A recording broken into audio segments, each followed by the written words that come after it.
Class 9 हम आपको समझा रहे थे संधि के भेद। तो संधि के भेद में हमने आपको बताया था स्वर संधि। तो स्वर संधि के भेद में आपको समझाया था दीर्घ संधि और गुण संधि। इसके बाद है वृद्धि संधि। वृद्धि संधि यदि ह्रस्व आ या दीर्घ आ के बाद में ए या बड़ी ए हो तो दोनों मिलकर ए तथा ओ या अ हो तो दोनों मिलकर क्या बनता है ओ। इसमें वृद्धि संधि इसका नाम क्यों दिया गया है, जैसे नीचे इसको देखें, आ ऑब्लिक आ यानी छोटा आ हो या बड़ा आ, इसके बाद में यदि छोटी ए और बड़ी ए आती है तो दोनों के स्थान पर बड़ी ए हो जाएगी। और यदि आ और बड़ा आ के बाद में ओ और बड़ी ओ आती है तो दोनों के स्थान पर क्या हो जाएगा, बड़ी ओ। अब उदाहरण देखें, नीचे दिया है संधि हमारी एक एक। तो एक एक जो संधि हुई है वो कैसे हुई है, एक प्लस एक। इसमें का में क्या है आ, क्योंकि ये व्यंजन है तो व्यंजन हर व्यंजन में आ जुड़ा ही होता है। तो इसमें आ है, उसके बाद में ए आया है।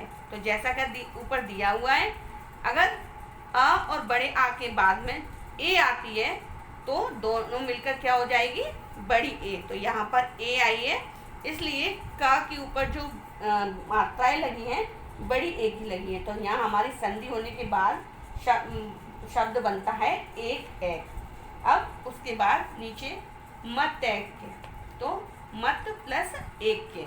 अब यहाँ पर बड़ी ए आई है तो मत में आ है और ए में तो ए है ही है, तो दोनों मिलके बन गया ए।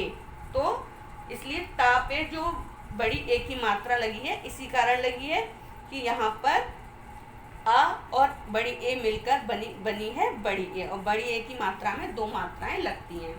अब आता है हमारा दंतौष्ठ। दंतौष्ठ दंत प्लस ओष्ठ।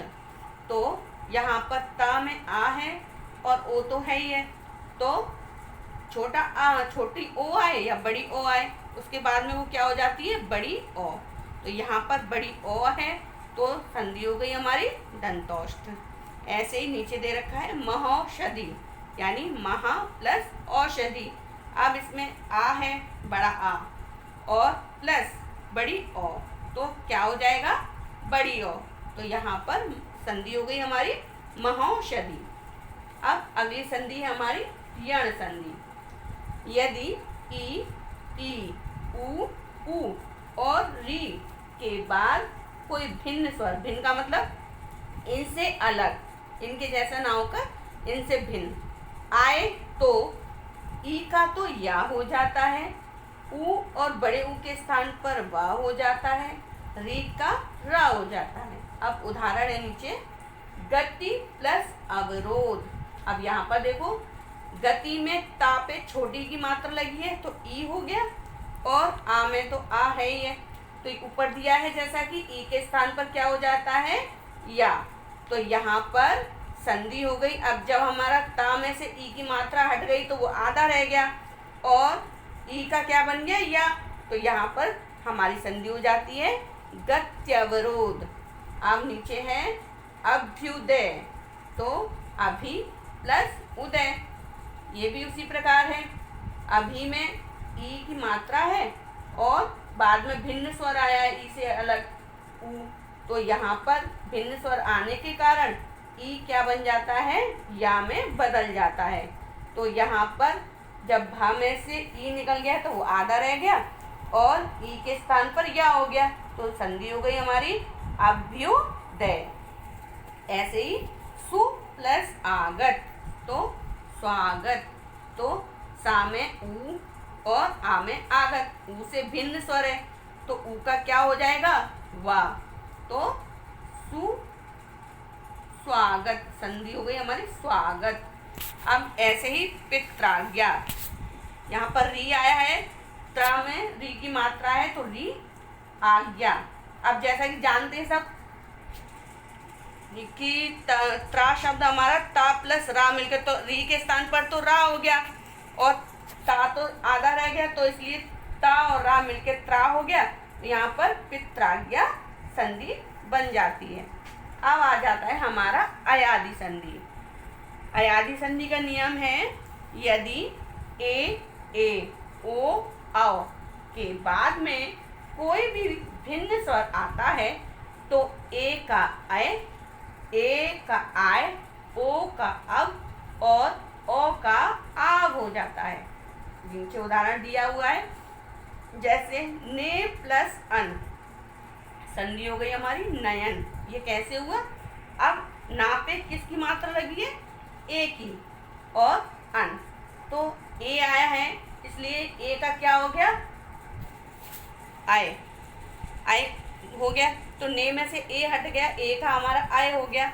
तो यहाँ पर ना में से ए हटने पर ना आधा रह गया, ना जब इसमें जुड़ गया ना में तो ना पूरा हो गया और संधि हो गई हमारी नयन। ऐसे ही नय प्लस अक, नायक।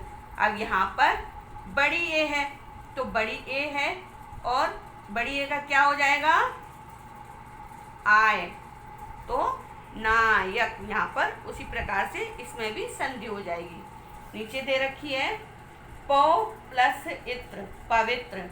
तो इसमें ओ है, छोटी ओ और ई, तो भिन्न स्वर आया है ओ से, तो ओ के स्थान पर हो गया हमारा अब, तो यहाँ पर संधि हो गई पवित्र। ऐसे ही नीचे दे रखा है पौ प्लस अक, पावक। तो पावक संधि भी उसी प्रकार से पौ में ओ है प्लस आ, तो औ के स्थान पर क्या हो गया? आव, तो संधि हो गई हमारी पावक। तो आज हमारी यहाँ स्वर संधि समाप्त होती है। अब अगली वीडियो में हम आपको समझाएंगे व्यंजन संधि। व्यंजन संधि के बहुत सारे नियम हैं जो हम आपको अगली वीडियो में समझाएंगे।